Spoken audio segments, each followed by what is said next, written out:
Pues muy bien, quisiera darle la bienvenida a todos los que están en este seminario de prácticas mágicas de la tradición oral. Y bueno, pues aprovecho también para agradecer a Óscar Abenojar por haber aceptado dar esta conferencia que lleva por título Que los diablos construyan el templo, Salomón y la demonología en la narrativa oral. Óscar Abenojar es profesor e investigador de literatura popular y tradicional en el Colegio de México. Su especialidad es la literatura oral, materia sobre la cual ha publicado decenas de trabajos en revistas y editoriales especializadas.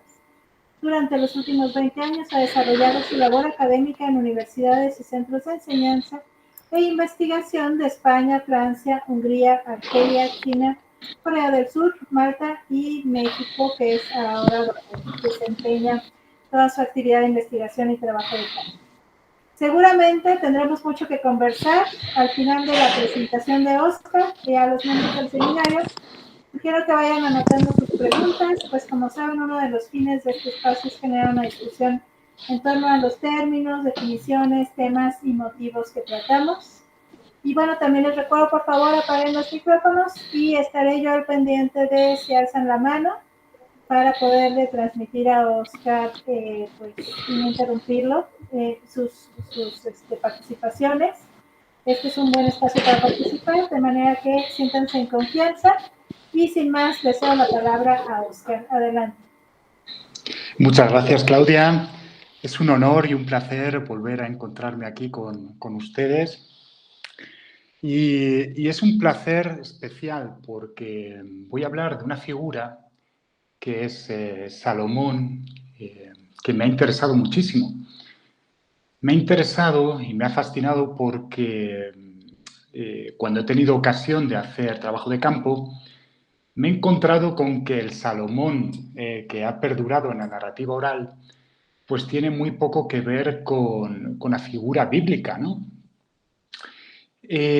Más adelante iré desarrollando estos puntos, pero ya me gustaría avanzar que he dividido esta presentación en dos partes. Una primera, en la que voy a seguir un recorrido por la aparición de Salomón en los documentos, en la documentación antigua, hasta la Edad Media. Me voy a detener justo antes de que la figura de Salomón ingresara en ese espacio de lo esotérico, de los grimorios, de los conjuros, de los ensalmos. Y entonces, como digo, me voy a detener en la llegada de Salomón a la Edad Media. Y en la segunda parte me gustaría comentar cómo ese personaje ha perdurado en la narrativa oral. Bueno, para empezar, como digo, la figura de Salomón, que ha perdurado en la narrativa oral, tiene poco que ver con la bíblica.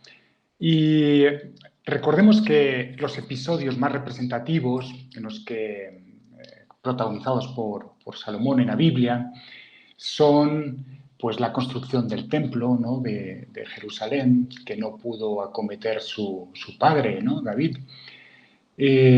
También su matrimonio con la reina de Saba.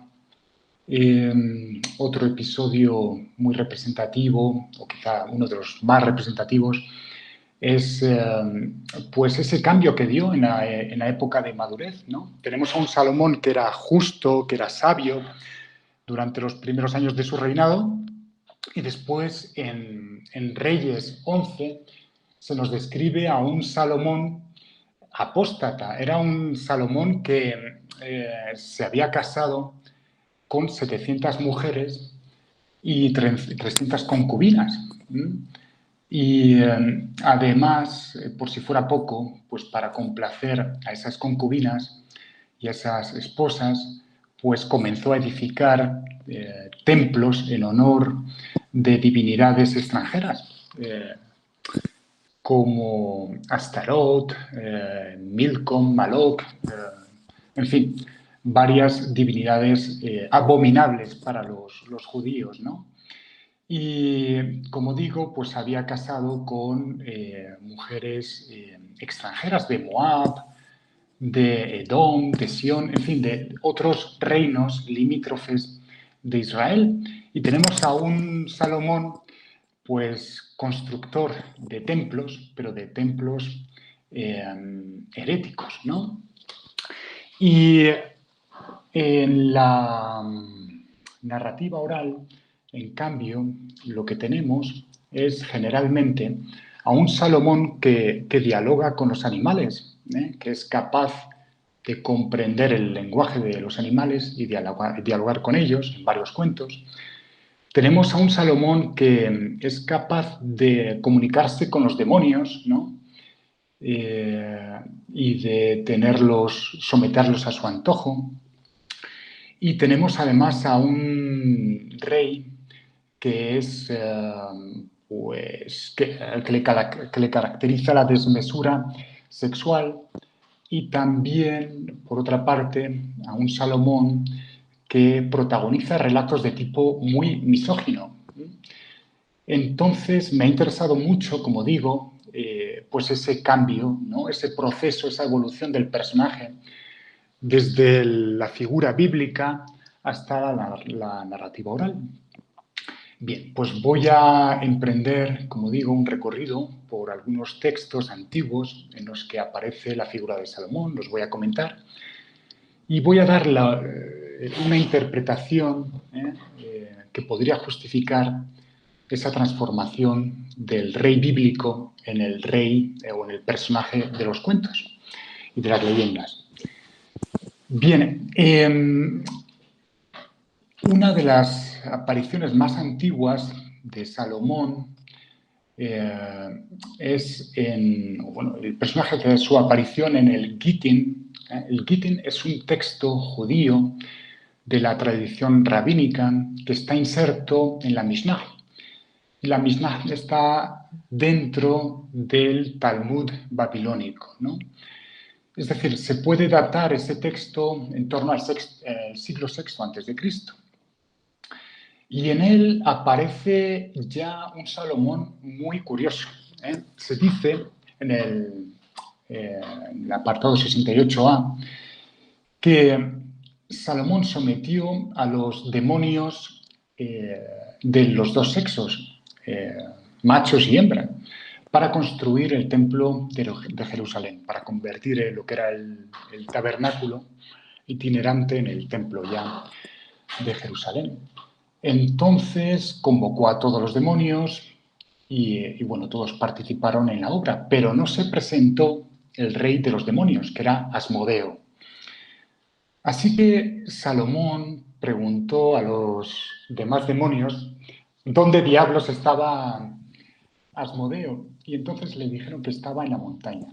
Y se fue allá, Salomón, y cavó un foso, lo rellenó con agua y colocó una piedra muy grande al lado de ese foso. De manera que cuando Asmodeo asomó por allí y comenzó a beber, pues Salomón empujó la piedra y lo atrapó, ¿no? Bueno, como digo, ese es el pasaje del Gittin en el cual se narra pues un episodio protagonizado por Salomón. Quizá el más antiguo después del episodio bíblico, ¿no? Bueno, ese pasaje en el que el rey captura al demonio en la cueva es una versión, en realidad, un avatar o una versión de un relato bastante conocido que ha sido catalogado como el 313, El diablo en la botella, del cual hablaré posteriormente, porque también aparece relacionado con la figura de Salomón en siglos posteriores. Bien, otra aparición muy antigua del rey Salomón el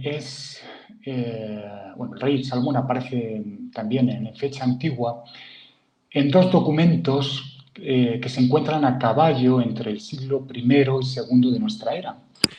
Uno de ellos es un texto gnóstico conocido, gnóstico y apócrifo, conocido como el Apocalipsis de Adán.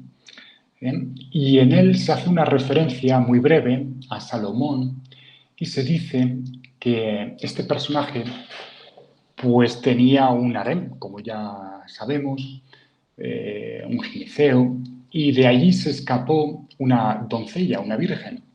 Y entonces Salomón pues reunió a una tropa de demonios para que salieran en su busca, que fueran tras ella, ¿no? Otra aparición de Salomón, bueno, Salomón vuelve a aparecer en otro texto de la misma época, más o menos, que son las antigüedades judías, ¿no? De un tal Flavio Josefo, y allí se narra cómo pues Salomón invocó de nuevo a los demonios para levantar el templo de Jerusalén. Tanto en el Gittin como en estas antigüedades judías se menciona el sello de Salomón, el anillo de Salomón, pero de una manera tangencial. Es decir, no se asocia la construcción del templo con ese anillo. Se mencionan varios amuletos salomónicos, ¿no?, que después ha estudiado muy bien François Delpech, pero el anillo no tiene especial importancia entre ellos, ¿no? Más adelante, en una fecha incierta, pero probablemente de la primera mitad del primer milenio, fue publicado otro texto que tuvo mucha trascendencia posterior, que es el Testamento de Salomón. Y ahí se narra cómo, bueno, el texto arranca con un demonio muy poderoso, un tal Ornias, que ataca a uno de los amigos de Salomón, un joven, y bueno, pues le succiona el dedo, el alma, a través del dedo pulgar, y entonces Salomón comienza a rezar, y Dios le envía al arcángel San Miguel,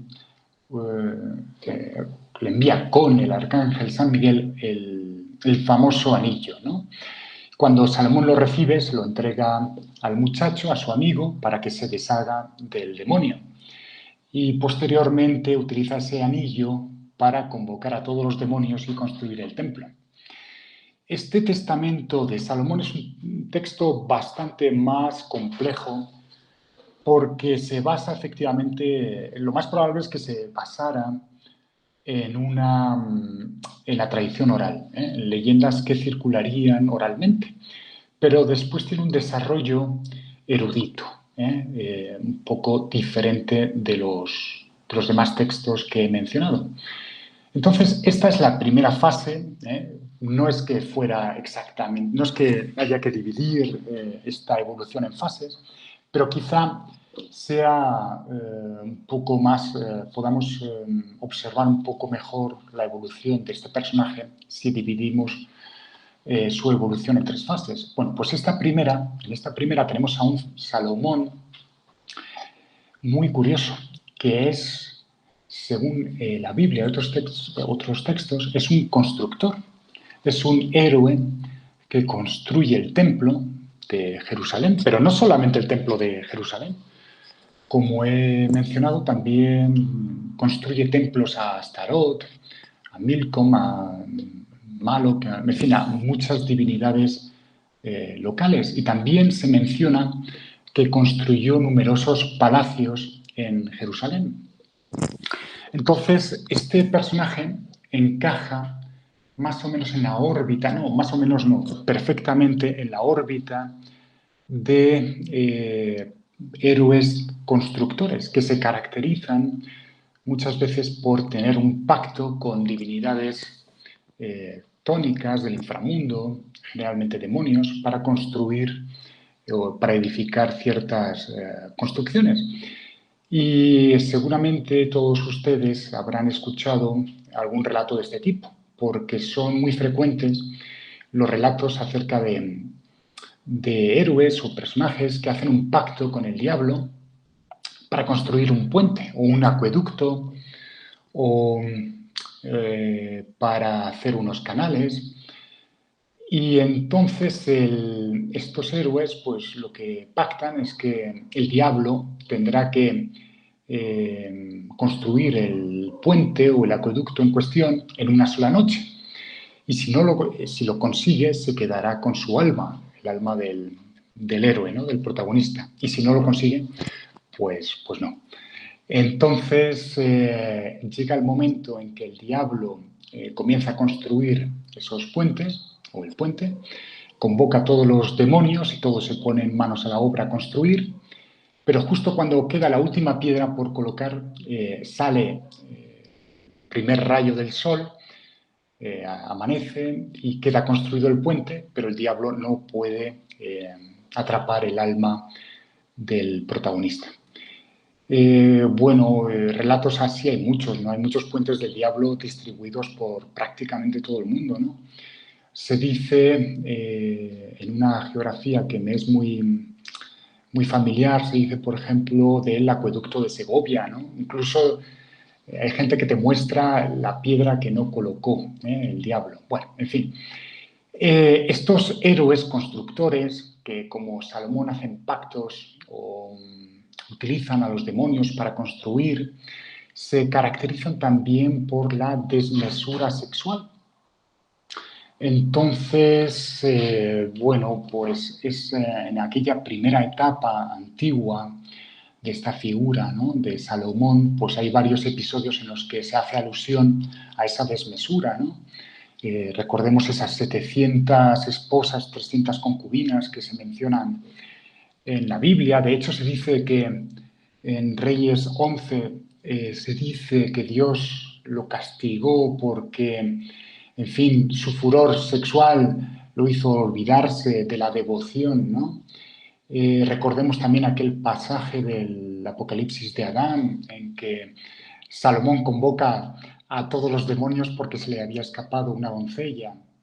En fin, también el hecho de cavar una fosa para introducir al demonio ha sido interpretado como una metáfora sexual. De hecho, José Manuel Pedrosa tiene un estudio acerca de eso, de meter al diablo en la cueva, que es un tópico que aparece no solo en los cuentos en los que se introduce al demonio en una cueva o en una botella, sino que aparece como metáfora sexual de una manera muy clara, por ejemplo, en el Decamerón.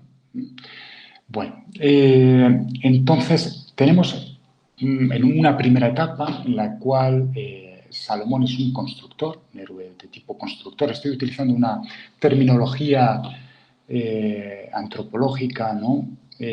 Una división tipológica de los héroes.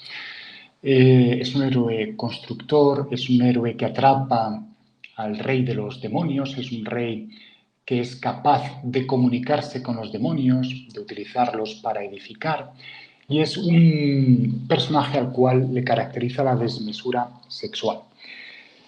Bueno, hay una segunda etapa que a mí me parece la más fascinante. Es la Alta Edad Media. Tenemos la figura de este monarca empieza a cambiar. Y lo sabemos por varias huellas, ¿no? Una de ellas aparece en el Corán. En el Corán, pues no aparece nada acerca, no se menciona apenas la época de madurez de Salomón, de sus desmanes, de su furor sexual, pero sí se menciona el anillo de Salomón comienza a adquirir una dimensión muy, muy importante. En el Corán se dice que en el interior del anillo estaba grabado el nombre de Dios, ¿no?, en el interior del anillo de Salomón. Y hay en la Azora 27, que se llama Nemla, Nemla es la hormiga, se dice, hay tres aleyas muy importantes. Entre la octava y la novena se narra un episodio muy curioso. Se dice que Salomón se encontraba con sus ejércitos en un valle, entonces se cruzó con un grupo de hormigas y entabló una conversación con ellas, ¿no? Es decir, tenemos ya a un soberano que es capaz de comunicarse no solo con los demonios, sino también con los animales. Y en la Aleya, en esa misma Azora, en la Aleya 10, aparece un episodio importantísimo. De nuevo, tenemos a Salomón dialogando con los animales, pero en este caso con los pájaros. Entonces, probablemente este episodio lo hayan escuchado en alguna ocasión. Salomón convoca a todos los pájaros del mundo, pero no acude la bubilla, ¿no? La bubilla es el mensajero sagrado en el Islam. Entonces no viene, no acude la bubilla, Salomón se enoja, empieza a preocuparse y al cabo de un tiempo aparece ya por fin la bubilla. Salomón le interroga, le pregunta por qué ha tardado tanto y el ave le dice que ha tardado porque ha estado en un reino muy lejano, más allá del desierto, que es gobernado por la reina Belqis. Belqis es la reina de Saba, según el Islam. Y dice la bubilla que esta reina tiene la intención de acudir a Jerusalén para conocerlo. Bueno, tenemos por tanto a un Salomón que es capaz de comunicar con los animales, no solo con los demonios. También de época medieval es un texto, en las 1001 noches, entre la noche tercera y la cuarta, se dice que en cierta ocasión Salomón capturó a un efrit. Efrit es, digamos, el avatar literario del demonio, uno de los avatares literarios de los demonios en el Islam. Y lo capturó en el interior de una botella y lo tapó con su sello. Luego lo arrojó al mar. Y entonces se dice que un pescador, un tiempo después, destapó la botella y salió el efrit y amenazó con devorarlo, ¿no? Entonces el pescador, que era muy inteligente, le dijo, bueno, pues yo no me creo que tú hayas salido de esa botella porque eres mucho mayor que esa botella, ¿eh? Ni siquiera te cabe un pie. Y entonces le dice, bueno, si eres si es verdad, si no me has mentido, demuéstramelo, vuelve a meterte en la botella y así me convencerás. Y eso hace el efrit, vuelve a meterse en la botella y entonces el pescador la vuelve a tapar y se acabó, ¿no? Eso es narrado entre la noche tercera y la cuarta. En realidad ese es el tipo cuentístico ATU 313 en el catálogo tipológico del cuento internacional, que narra este tipo de episodios. Es muy común en la tradición oriental. Yo he grabado muchísimas versiones en el norte de África y vemos aquí digamos, una versión antigua. Yo creo, de hecho, que esa mención del Gittin a propósito de un episodio similar, cuando Salomón atrapa a Asmodeo en la cueva, pues es en realidad, como digo, un paralelo de este relato. Bien, hay más. Entre los siglos XVI y XVII hay dos versiones de un relato muy curioso, dos versiones aljamiadas en español, en castellano antiguo. El aljamiado es, digamos, la transcripción es castellano, pero transcrito con caracteres arábigos, ¿no? Pues hay dos versiones de un relato muy curioso, que también ha sido clasificado en el catálogo tipológico del cuento como 736A. Es un cuento muy conocido que generalmente recibe, bueno, entre los especialistas lo denominamos el anillo de Polícrates. La versión más antigua de ese relato aparece en Heródoto, en el tercer libro de su historia. Heródoto dice que en cierta ocasión había un tirano, el tirano de Samos. Samos es una isla que está cerca de la costa iliria. Y dice que el tirano de Samos se llamaba Polícrates. Era muy suertudo, tenía mucha suerte. Y todo le salía bien, todas las batallas, todo lo que emprendía le salía bien. Y este tirano tenía un pacto, una alianza con el faraón de Egipto, que se llamaba Amasis. Y entonces Amasis desconfiaba mucho de Polícrates porque decía que una persona que tenía tan buena suerte pues no iba a acabar bien, ¿no? Entonces Amasis le envió una misiva a Polícrates y le dijo que por favor se desprendiera de aquello que le fuera más preciado. Así que, bueno, Polícrates obedeció, se encontraba navegando por el Mediterráneo cuando recibió esa misiva y pensó que empezó a reflexionar sobre lo que le era más preciado y llegó a la conclusión de que lo que más quería era un anillo, ¿no? Entonces Polícrates lanzó ese anillo al mar y con la buena o mala suerte de que un pez se lo tragó.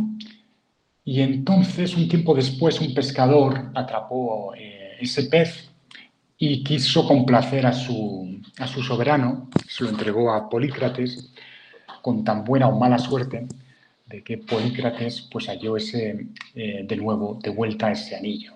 Bueno, por supuesto, Amasis rompió su alianza con Polícrates después de ese episodio. Bien, pues hay una versión, como digo, aljamiada de este relato cuyo protagonista no es Polícrates, es Salomón. No hay una, hay dos, en realidad hay dos. Ese relato se conoce como el racontamiento de Suleimán, el relato de Salomón, y cuenta que en cierta ocasión Salomón se fue a bañar y para no estropear su anillo se lo dejó, ese anillo con el cual dominaba a los demonios, lo retiró de su dedo y lo dejó aparte. Pero Asmodeo, que era muy listo, pues encontró el anillo y se lo colocó, de tal manera que adquirió la apariencia de Salomón. Y se quedó con la reina de Saba. Y Salomón, el pobre, humillado, pues se vio obligado a deambular por el orbe durante, no sé si 3 o 4 años, ¿no? Hasta que cierto día estaba pescando en la orilla del mar y abrió el pez que había pescado y encontró ese anillo, ¿no? Bueno, ese relato pertenece al tipo cuentístico, como digo, Atu 736A, que es conocido como el anillo de Polícrates. Y hay versiones por todo el mundo, hay desde Corea hasta Escandinavia. Lo que pasa es que las versiones árabes, bereberes y de Oriente Medio también, están protagonizadas por Salomón. Entonces tenemos ya en esta segunda etapa a un rey asociado, tenemos que tenía la facultad de comunicarse con los animales, y tenemos también que el anillo, el famoso anillo de Salomón, ya adquirió pues mucha mayor relevancia, ¿no? Tenemos también otros tópicos asociados a este personaje, como es la captura del diablo en la botella. Entonces vemos que la figura de Salomón pues ya se había alejado bastante, ¿no? O por lo menos teóricamente se había alejado bastante de la originaria, de la bíblica, ¿no? Bueno, si es que la bíblica era la originaria, eso también está por ver. Pero tenemos ahora a un héroe que en términos antropológicos podríamos definir como el héroe traductor, que es capaz Son esos héroes que son capaces de descifrar mensajes o de comunicarse con entidades del inframundo, o de comunicarse con los animales, o de descifrar enigmas, ¿no? Tenemos, por lo tanto, otro paso más en la evolución de este rey. Bueno, llega el momento ahora de describir cómo son las huellas cuáles son las huellas que ha dejado Salomón en la literatura oral, concretamente en la narrativa oral.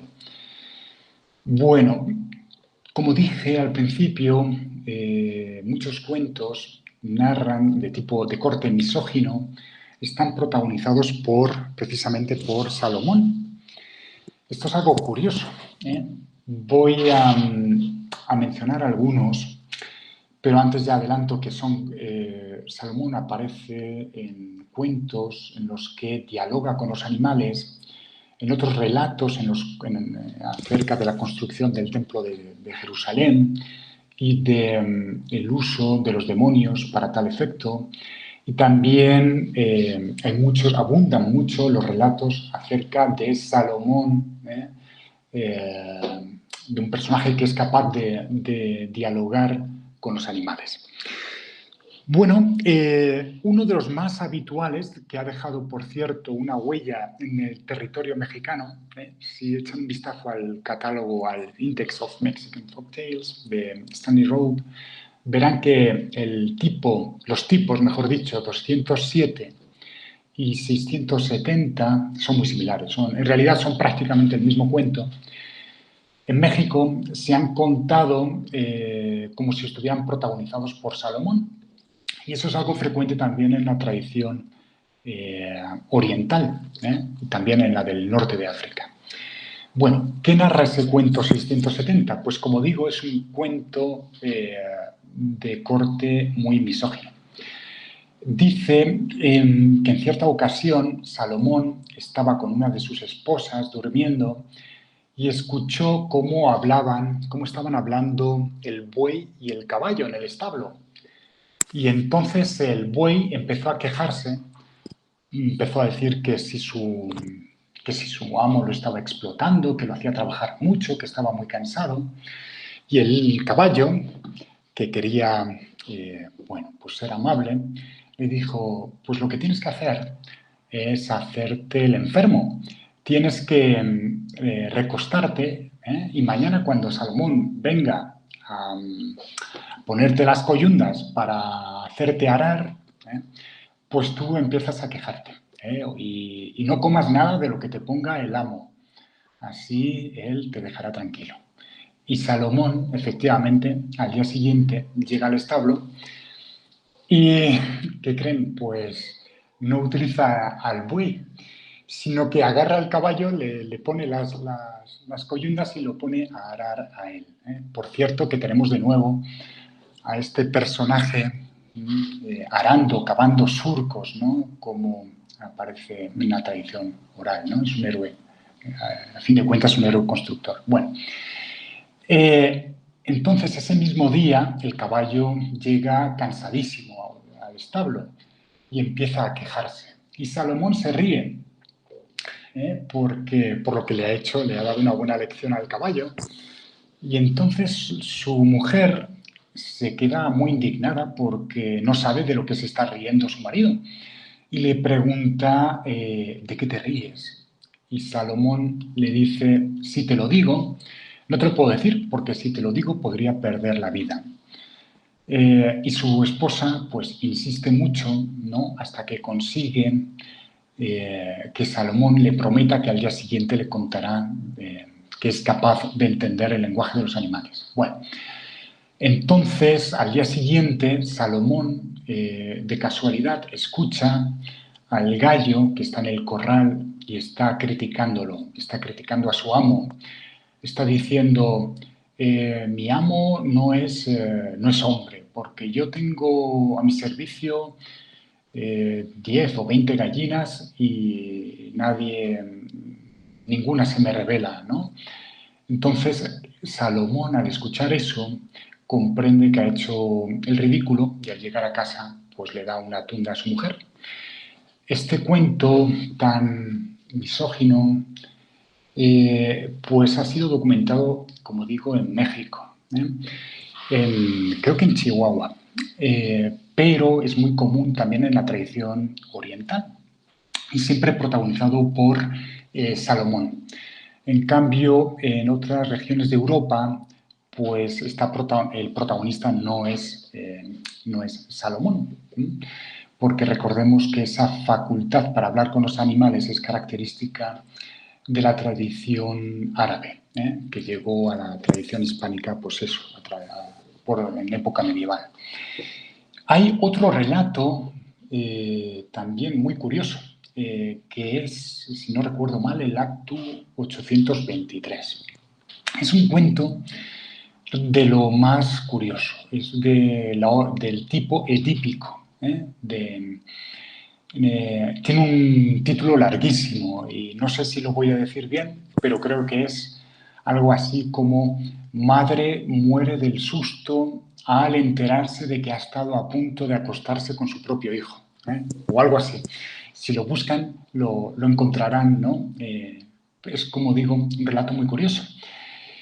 En él, bueno, el relato arranca con Salomón haciendo un discurso acerca de la inconstancia y de la infidelidad, de la promiscuidad de las mujeres. Y su madre, Betsabé, le dice, bueno, eso serán otras mujeres porque yo no soy así. Y Salomón, para poner a prueba a su propia madre, lo que hace es que envía a uno de sus sirvientes a casa de Betsabé para intentar seducirla, ¿no? Bueno, pues la prueba no funciona, porque Betsabé, pues cuando ve que el sirviente intenta seducirla, pues lo echa a la calle y se lo dice a su hijo, ¿no? Mira lo que ha hecho tu sirviente. Entonces Salomón vuelve a intentarlo y envía a un segundo sirviente. Y la prueba, de nuevo, pues fracasa. El sirviente llega a casa de Betsabé y ésta lo echa. Pero la tercera prueba, pues, da otro resultado diferente. Resulta que el tercer sirviente, que debió de ser más apuesto, pues llamó a la puerta de Betsabé y ésta lo acogió y se acostó con él. Y además quedó con él para la noche siguiente. Entonces, cuando el sirviente le cuenta lo sucedido a Salomón, este pues decide disfrazarse y acudir él, ¿no? A la cita. Entonces llama a la puerta, le abre su madre y cuando su madre se entera de que ha estado a punto de acostarse con su propio hijo, pues muere del susto. Bueno, como digo, este relato ha sido documentado por Fermina Guerra, allá por principios de los años 40 en México, pero ella no especificó el lugar de recogida, ¿no? En cualquier caso, es un relato también bastante distribuido por el área oriental. Bueno, entonces, como digo, en la narrativa oral tenemos a un personaje que, digamos que más que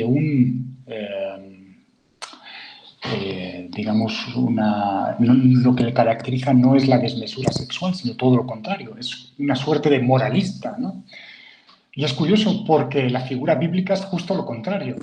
Él encarnaba todo lo contrario de esa moral, ¿no? Era un personaje profundamente promiscuo, ¿no? Tenemos también a un personaje que, como digo, es capaz de hablar con los animales. Y hay un relato muy curioso que no ha sido recogido todavía en el área panhispánica, pero del cual yo he recogido muchísimas versiones en bereber y en árabe del norte de África, y también me consta que hay algunas versiones del este de Europa, concretamente de Rusia, de Bulgaria, de Ucrania, en las cuales se narra, es un relato bastante, como digo, bastante curioso. Es el 984. Es, bueno, en las versiones árabes y berberes se dice que la reina de Saba se encaprichó, tuvo un capricho, y le dijo al rey Salomón que ella quería vestirse con que le fabricara un vestido con una pluma extraída de cada pájaro, ¿no? Entonces, como en el episodio, como en la ley ya coránica, Salomón convoca a todas las aves y vienen todas, y todas le prestan una pluma, pero no acude la bobilla o, según otras versiones, el reyezuelo, ¿no? No acude, no llega, no llega, no llega. Y entonces, cuando por fin llega, eh, Salomón le pregunta por qué ha tardado tanto, por qué se ha detenido tanto. Y la bobilla o el reyezuelo le dice que ha tardado tanto porque, bueno, le da alguna explicación de tipo también misógino, ¿eh? Le dice que ha estado contando se ha entretenido porque ha contado si en la tierra había más hombres o más mujeres. Entonces Salomón le pregunta, bueno, ¿y a qué conclusión has llegado? Y responde, pues que hay más mujeres, porque aquellos hombres que se comportan como mujeres, pues no son considerados hombres. Bueno, este relato, como digo, aparece muy extendido por el norte de África. Yo he recogido decenas de versiones y aparece, como digo, también en la tradición de Europa Oriental, pero no están protagonizadas por Salomón. Y hay otro tipo de relatos en los que están protagonizados por Salomón, ya por último, que tiene que ver todavía con esa edificación del templo y del uso de los demonios para edificarlo, ¿no? Entonces hay un relato fascinante que grabé a un informante del altiplano argelino, muy cerca ya del Sahara. Era un informante, un buen amigo mío y letrado que me contó que en cierta ocasión había un pueblo en medio del bosque y que los habitantes de aquel pueblo estaban afanados en construir un templo con la madera. Estaban cortando árboles y edificando un templo. Y en aquella comunidad, en aquel pueblo, había una familia, un padre, una madre y un hijo. Y el hijo era Salomón. Y dicen que en cierta ocasión los habitantes de aquel pueblo encendieron un fuego. Y al encender aquel fuego empezaron a salir demonios del fuego y se extendieron por todas partes. Y entonces cada noche los demonios destrozaban las viviendas que había por allí, ¿no? Y eso ocurría noche tras noche. Y un buen día Salomón se encontraba deambulando por el bosque y se encontró con algo que brillaba y lo recogió del suelo y resulta que era el anillo, el famoso anillo de Salomón. Y vio que en el interior estaba efectivamente el nombre de Dios. Entonces se lo colocó en el dedo, pero ya no se lo pudo quitar, ¿no? Y no se lo podía quitar, no se lo podía quitar. Así que cuando regresó a su casa le contó lo sucedido a su madre y entre todos intentaron quitarle el anillo, pero resultó imposible. Así que decidieron enviarlo a un sheikh. Sheikh es un sabio musulmán que suele vivir en eremitorios, ¿no? En lugares apartados. Y acudieron al sheikh y este rezó unas plegarias y, al pronunciar, ¿no? Esas palabras mágicas, pues salió el anillo y Salomón lo lanzó al fuego y de repente desaparecieron todos los demonios, ¿no? Y así termina aquel relato tan interesante. Bueno, entonces, como digo, he resumido mucho los relatos, los cuentos que han pervivido en la tradición oral moderna en torno a Salomón, pero creo que pueden dar una idea ilustrativa de cómo ha evolucionado este personaje hasta la actualidad. Y ya para resumir, bueno, les diré que Salomón en la narrativa oral, lo más frecuente es que aparezca asociado a esa facultad de entender el lenguaje de los animales o de comunicarse también con los demonios, utilizar los demonios para construir el templo, o bien en relatos de tipo misógino, ¿no? Moralista y misógino. Entonces vemos cómo un personaje, un héroe constructor, pasó o evolucionó de una manera pues espontánea en la tradición oral, desde un héroe constructor hasta un héroe traductor que era capaz de comunicarse con los demonios y con los animales. Y precisamente esa faceta de héroe traductor y moralista es la que más ha perdurado en la narrativa oral, ¿no? Bueno, pues hasta aquí ha sido mi intervención y nada, que les agradezco mucho que me hayan escuchado y quedo a la espera de sus comentarios y preguntas. Muchas gracias. Muchas gracias, Oscar. Yo creo que todos disfrutamos mucho esta exposición, además de pues que sigue realmente todos los cuentos que son maravillosos. Voy a abrir el micrófono para quien quiera preguntar. Me parece que Mara tiene una pregunta. O Yair primero. Si quieres, Mara. O Mara primero. Adelante. No, lo que pasa es que... ya entró otra vez, es que se salió. Sí, ¿sabes qué pasa? Que en lugar de apagar el micrófono, apagué la conversación. Pero ya estoy aquí otra vez. Eso es diabólico, claro. Pues, nada más es un dato que se me pasó. ¿Cómo se llamaba el texto, Oscar, donde Asmodeo se coloca el anillo y toma el lugar de Salomón? ¿En qué texto dijiste que...? Está en el Racontamiento de Suleimán. Hay dos versiones. Una la vas a encontrar en los textos aljamiados, en aquella edición de Casinos Asins. Pero otra versión ha sido encontrada en el Fuero de Ocaña. Yo no sé si esa segunda versión está en internet, la puedo buscar, Mara, pero desde luego lo vas a encontrar en el Racontamiento de Suleimán, en textos aljamiados. Muchas gracias, Mara. Yair, adelante, por favor. Sí, muchas gracias. Antes que nada, disculpa por no encender la cámara, pero mi internet se pone fatal cuando abro imagen. Entonces, bueno, nada más eso. Decirte que disfruté mucho la presentación y me quedaron dos dudas. La primera, más que nada, es un comentario. Yo trabajé conjuros amorosos de la Inquisición novohispana y me parece muy interesante esto que mencionas respecto a cómo se distorsionan ciertos personajes, digamos, de una fuente a otra, ¿no? Por ejemplo, en los conjuros hay unas partes muy narrativas donde se habla, por ejemplo, de Santa Marta y el personaje que se representa en estos conjuros dista mucho tanto de la Santa Marta bíblica como el de la leyenda dorada, ¿no? De la leyenda que, por ejemplo, recoge Santiago de la Vorágine. Entonces sí es muy interesante porque en el caso de Santa Marta, por ejemplo, es una santa casta y en los conjuros se vuelve una especie como de alcahueta, una especie como de casamentera. Entonces esa distorsión a mí me parece muy, muy interesante. Y ya en la pregunta en concreto sería la siguiente.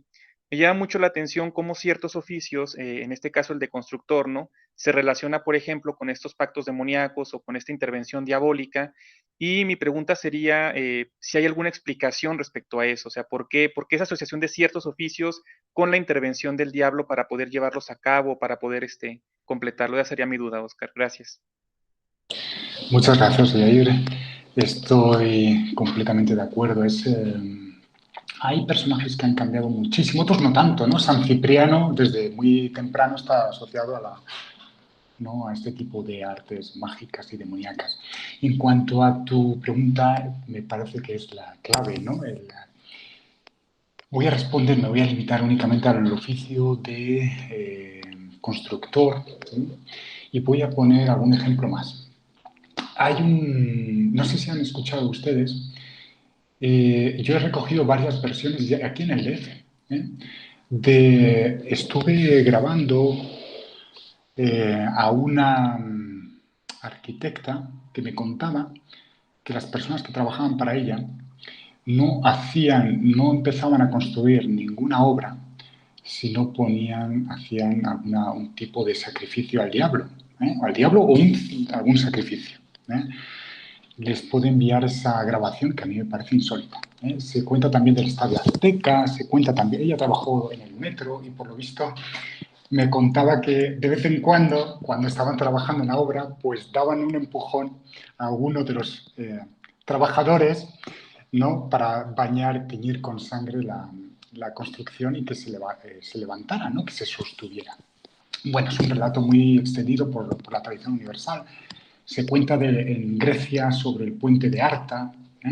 Se cuenta que había unos masones, en fin, unos albañiles que estaban levantando el puente, pero se caía cada noche.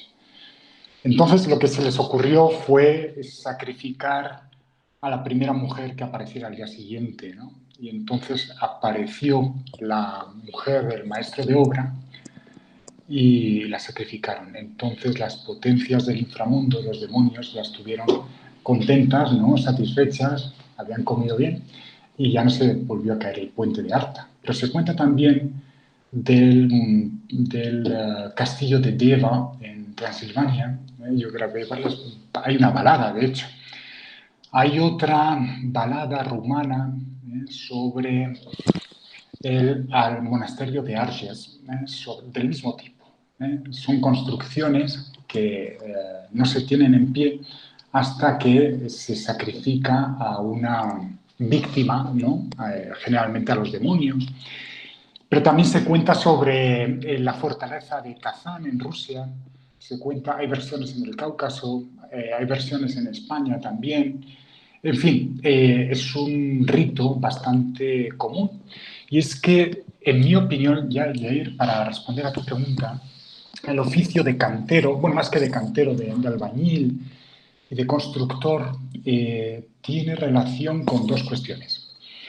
La primera es con ese inframundo, porque en realidad para construir ciertas cosas, ¿no? Especialmente el tren, ¿no? Aquí en el metro en la Ciudad de México, ¿no? Hay muchas leyendas sobre sacrificios de ese tipo. O para construir los cimientos hay que cavar en el suelo, hay que, digamos, es una suerte bueno, si se molesta, ¿no? a los individuos, a las potencias del inframundo. También hay relatos, como digo, en los cuales se practica un agujero para atrapar en su interior al diablo, ¿no? Al demonio. Es decir, que tiene relación con lo octónico, con los demonios, con lo demoníaco y también con lo sexual. Y curiosamente, porque muchos de estos personajes están caracterizados por su desmedida furia sexual, ¿no? Son incontinentes sexuales. Mi interpretación es que, en realidad, de una manera metafórica, están penetrando en la tierra, ¿no? Algunos de estos héroes constructores tienen que penetrar en la tierra para hacer canales, ¿no? Otros para hacer los cimientos, como digo. Y ese tópico de cavar, de meter al diablo en la cueva, ha sido empleado en numerosas ocasiones como metáfora del acto sexual. Entonces, de ahí creo yo que la comunidad de constructores pues esté envuelta por cierto secretismo, ¿no? que caracteriza también a la masonería precisamente. Y Salomón es uno de los patronos de la logia, ¿no? Y también, pues como digo, pues eso explica, en mi opinión, esa relación con la furia sexual, ¿no? Estos personajes. No sé si, Yair, si he respondido a tu pregunta. Sí, muchas gracias. Y además ahora que lo mencionas, no lo había relacionado, pero por ejemplo en México abundan las leyendas donde, por ejemplo, para hacer que una presa funcione, tienen que sacrificar a 2 niños emparedándolos, de tal manera que a partir de ese sacrificio, la presa se mantenga en pie y contenga las aguas, ¿no? Entonces sí. Muchas gracias, Oscar. Gracias a ti, Yair. Muy bien. Si quieren levantar la mano o tomar la palabra directamente. Si no, yo quisiera aprovechar rápidamente este momento. Ahorita te doy la palabra rápido, Irene, disculpa. Mejor te paso la palabra a ti y más adelante yo pregunto. Gracias, Claudia, y gracias, Oscar, por toda la presentación. Igual no estoy maravillada con lo que nos comentas. Y ahorita un poco con el comentario que hacía Yair, me vino a la mente esta parte de que también cuentan que en la construcción de puentes tenían que sacrificar a niños, ¿no? Yo escuchaba mucho eso acá por la Sierra Norte de Puebla, y de hecho hay una parte de la desviación de Totolapa, ¿no? Por Beristain, que cuentan que cuando estaban construyendo el puente se perdían muchos niños y pues nunca los encontraron y empiezan a decir eso. Y pues yo escuchaba como esa historia y no me había hecho sentido hasta ahora que lo relacionan con este caso, ¿no? Pues lo quería hacer el comentario de que pues ya le encuentro más sentido a esto y de cómo está presente, ¿no? En diversos lugares. O sea, lo que mencionaba Yair, esta parte de los puentes, lo que también nos decías del metro, de cómo hay varias versiones, ¿no? Y se adecua esta tradición oral también. Muchas gracias, Ileri. Exacto. Habrán escuchado muchas versiones de esa leyenda. Desde el oriente de Europa hasta Asia, hasta Siberia, pues se canta una balada que es conocida, como digo, como la balada del Puente de Arta. Y tiene muchas denominaciones diferentes en función de la región. Se canta desde Albania, Serbia, Hungría, Rumanía, en fin, los gitanos también, hay versiones turcas. Hasta la India llegan versiones. Alan Dandes tiene un libro que es La mujer emparedada, en el cual se recogen versiones hasta de la India, ¿no? Esa es una formulación muy específica de este rito que está muy extendido, pero seguramente habrán escuchado muchas versiones de ese tipo. Yo he escuchado, no aquí en México, pero sí he escuchado que en algunos monasterios se tuvo que emparedar a monjas para que la construcción, no porque estuvieran embarazadas, sino para que la construcción se mantuviera en pie. Y resulta que a veces, cuando hay humedades, ¿no?, en las paredes de estos monasterios, se dice que son los pechos de estas mujeres que fueron emparedadas, que siguen lactando, ¿no? Eso también lo he recogido en varias zonas y he leído versiones hasta del Cáucaso, ¿no? Es bastante común. Son ritos muy comunes. Son conocidos como sacrificios en la construcción. O de la construcción, mejor dicho.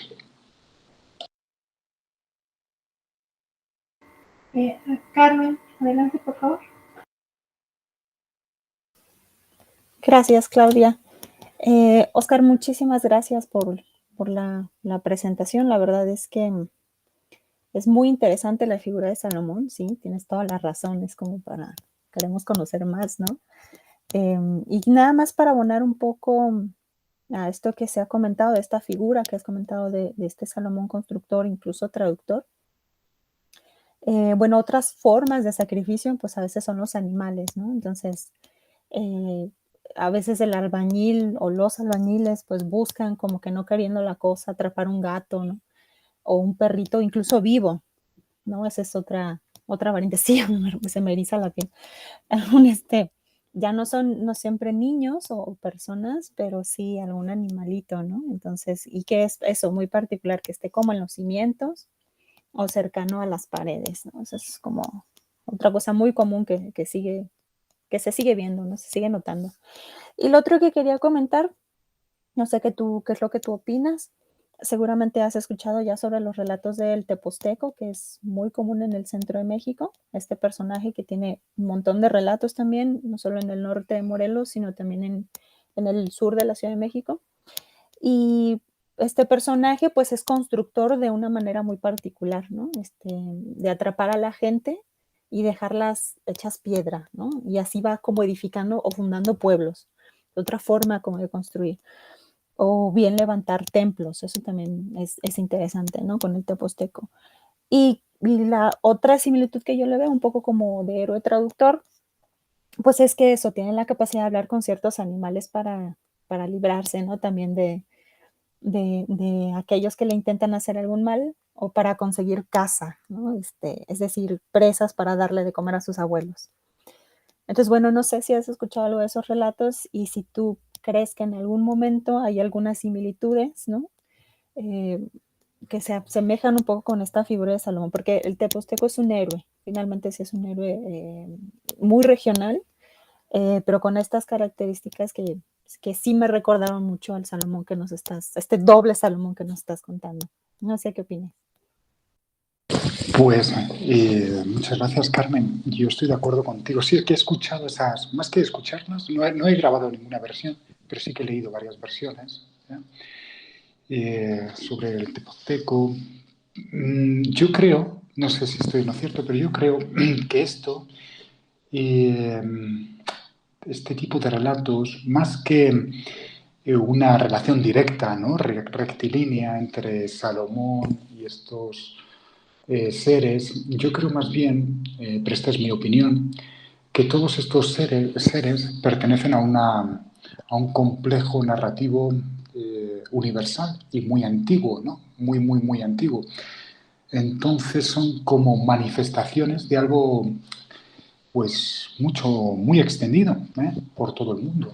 Quizá porque llevan muchísimos años deambulando por los 5 continentes, ¿no? Resulta que también en las baladas sobre el puente de Arta o sobre el castillo de Diega, en fin, las baladas acerca de la mujer emparedada, el maestro de obra también es una suerte de héroe traductor, porque es el que está en contacto con la divinidad y es el que en realidad interpreta ese mensaje de que deben sacrificar a una víctima viva para que la construcción se mantenga en pie. Entonces, esa terminología de héroe constructor, héroe traductor, me resulta muy operativa para definir este tipo de cuestiones, pero me parece que no hay una división clara. No hay una división clara entre los héroes constructores y los héroes traductores. Muchas veces, ¿verdad?, que las dos figuras se confunden.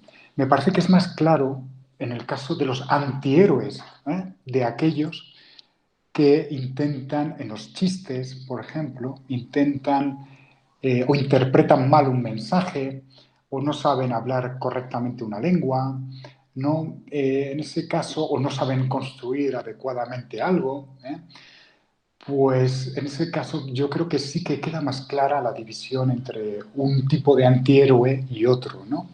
Pero en el caso yo creo que la literatura oral es mucho más permeable a todos estos cambios, ¿no?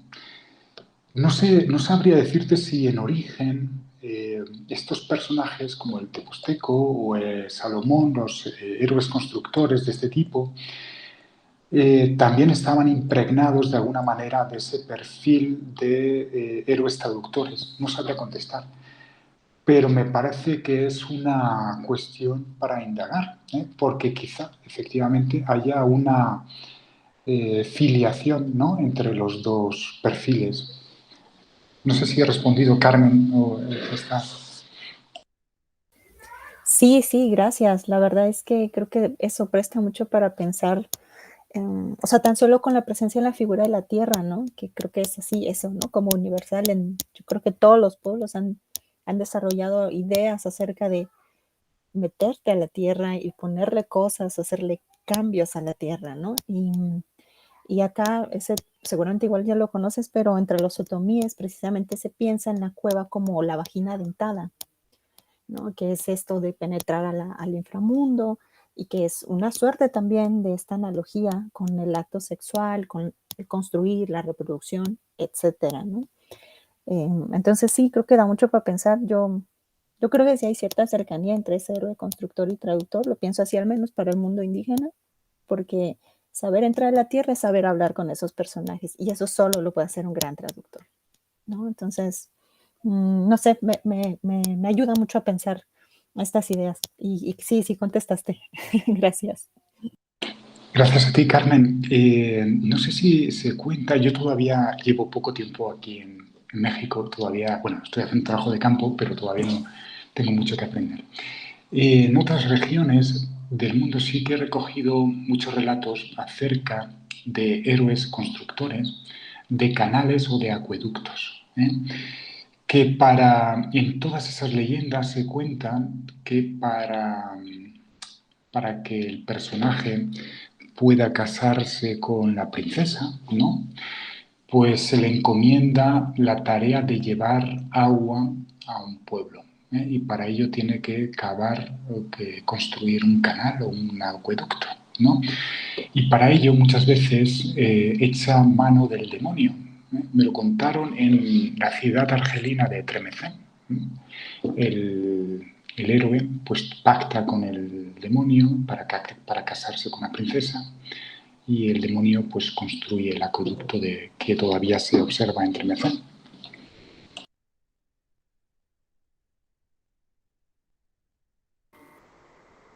Muy bien. Oscar, una pregunta y un poco también en seguimiento con todo ese, digamos, toda esa estructura temporal que hiciste con el anillo. El anillo entonces es, y pues que además es un elemento simbólico, ¿no? ¿Es realmente el elemento mágico o tal cual es la palabra? ¿O en qué momento cambia esa estructura, ¿no? Del anillo como elemento de poder, incluso para abrir puertas, ¿verdad? Es así como lo comentaste. Y bueno, otra cosa que te quería preguntar, respecto a precisamente estos personajes que me parecen personajes tipo de mucho interés. Salomón en efecto sí parece que se desarrolló mucho como personaje tipo en diferentes zonas, pero en el caso de la madre de Salomón, me parece que es un personaje también que en ocasiones se presta mucho a la picaresca, por lo que estuviste comentando. Y bueno, de la reina de Saba, ¿no? Que también tiene, por otro lado, todas sus referencias. ¿Qué tanta extensión hay respecto a la narrativa oral en torno a estos dos personajes, ¿no? Que se me figuran un poco también como serían, digamos, la madre de Satanás o algo así, ¿no? Personajes que se prestan mucho para el juego. Esas eran mis dos preguntas. Muchas gracias, Claudia. Bueno, voy a empezar por la segunda, porque es verdad que es muy curioso que la pobre Betsabé, que era la esposa de David, pues fue la única de todos, fue la única que se portó bien, ¿eh? Porque David, bueno, ya sabemos lo que hizo, ¿no? Para conseguir a Betsabé, envió a su marido, se encaprichó de Betsabé y envió a Urías al frente de batalla, ¿no? Para que lo mataran y quedarse así con Betsabé. Fue la única que se portó bien en todo esto. Claro, Salomón, en cambio, pues tuvo muchísimas concubinas, muchísimas esposas. Es curioso, pero yo no conozco, bueno, yo no conozco ningún relato protagonizado por Betsabé. Curioso, también por algún motivo hay algunos reyes o profetas, según el Islam, que tampoco han trascendido en la narrativa oral. Salomón sí, pero David mucho menos. Y Saúl, nada de nada. Bueno, yo no conozco relatos, ¿no? Y los tres tuvieron unas vidas pues muy apasionantes. He recogido muchas versiones sobre Moisés, ¿eh? Sobre Jonás, sobre Job, sobre Salomón, por supuesto, pero no sobre otros, sobre Abraham, por ejemplo, muy poco, y sobre otros profetas o reyes o figuras bíblicas, ¿no? Betsabé, ¿no? Sobre Saba, la reina de Saba, que es Belkis en la tradición islámica, pues tampoco he recogido ninguna.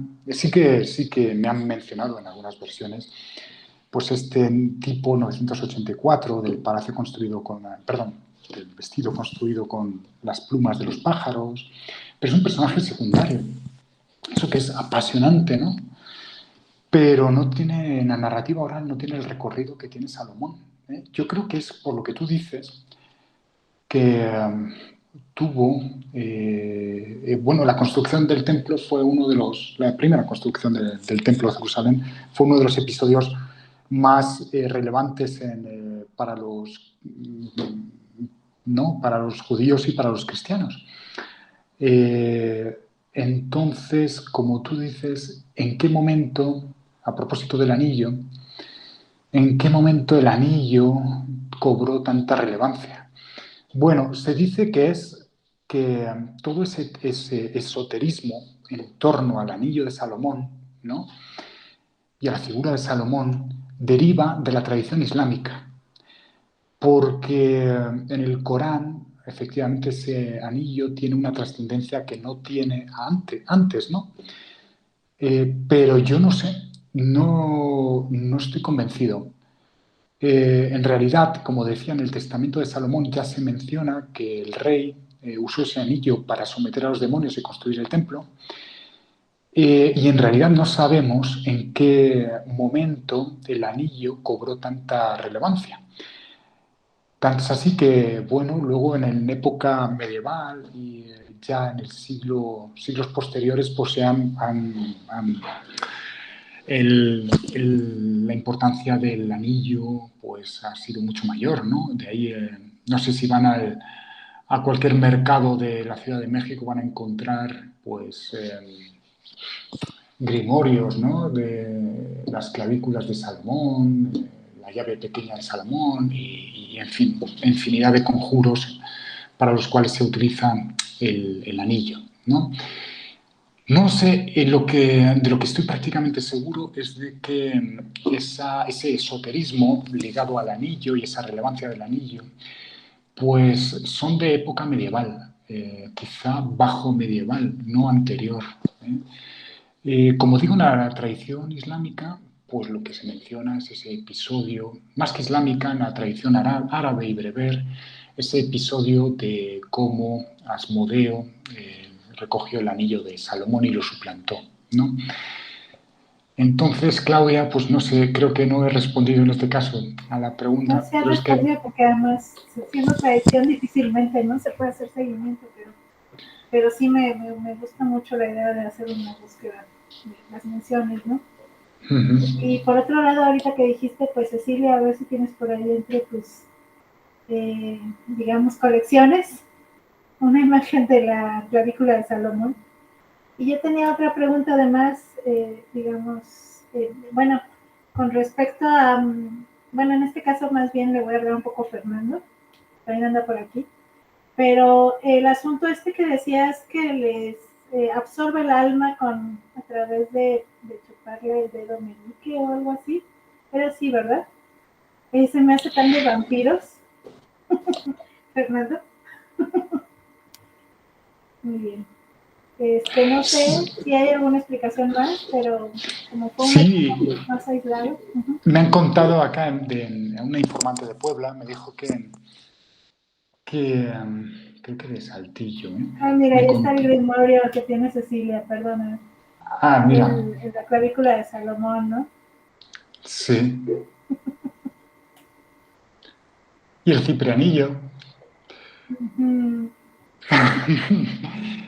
Pues sí, suena mucho a vampirismo, a esas brujas que chupan el alma de los niños del dedo pulgar, ¿no? En fin, sí, yo creo que sí que tiene, es una versión bastante antigua de ese tópico, ¿no? Y la verdad me llama mucho la atención, yo creo que sería tema también, ¿no? No sé si alguien quiere comentar algo, Cecilia, Fernando, porque Ceci, creo que tienes apagado tu micrófono.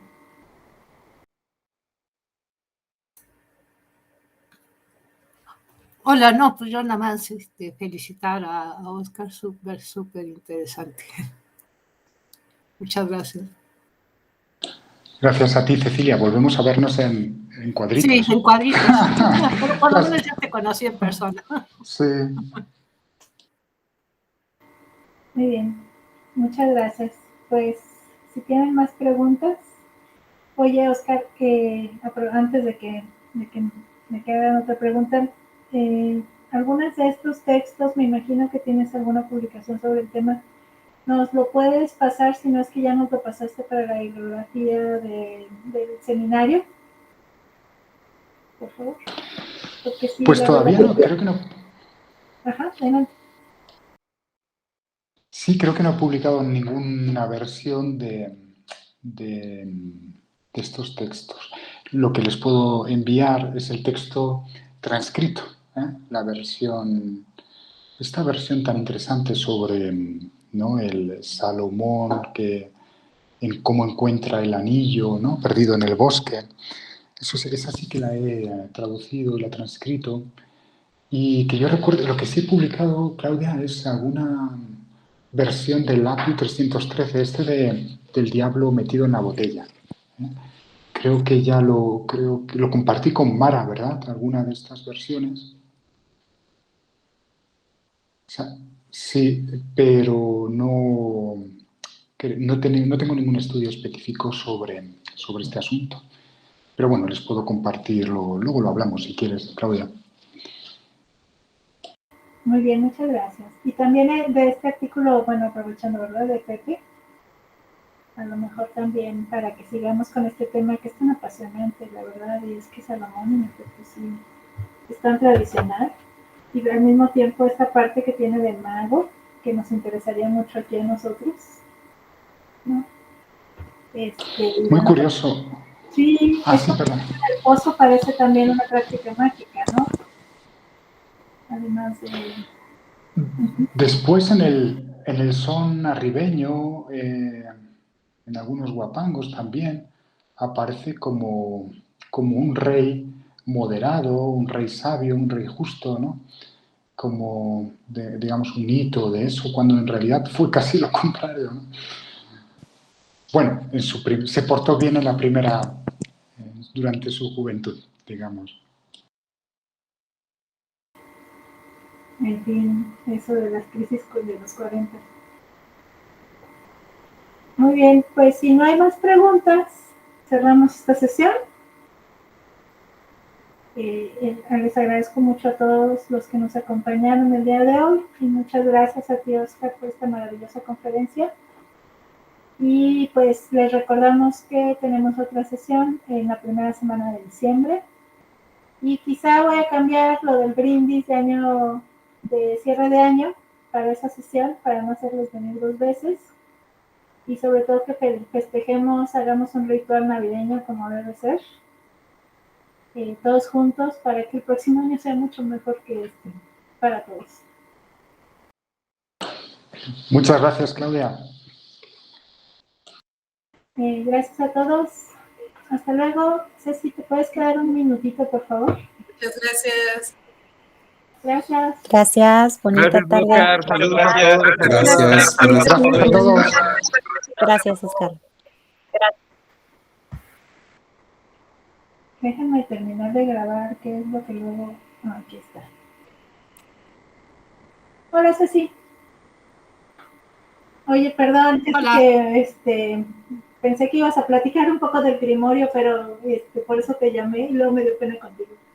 No, pues el problema es que se oía bastante mal y me estuvieron interrumpiendo, entonces pues ya no me atreví a preguntar muchas cosas porque no la pude oír con cuidado. Entonces ya les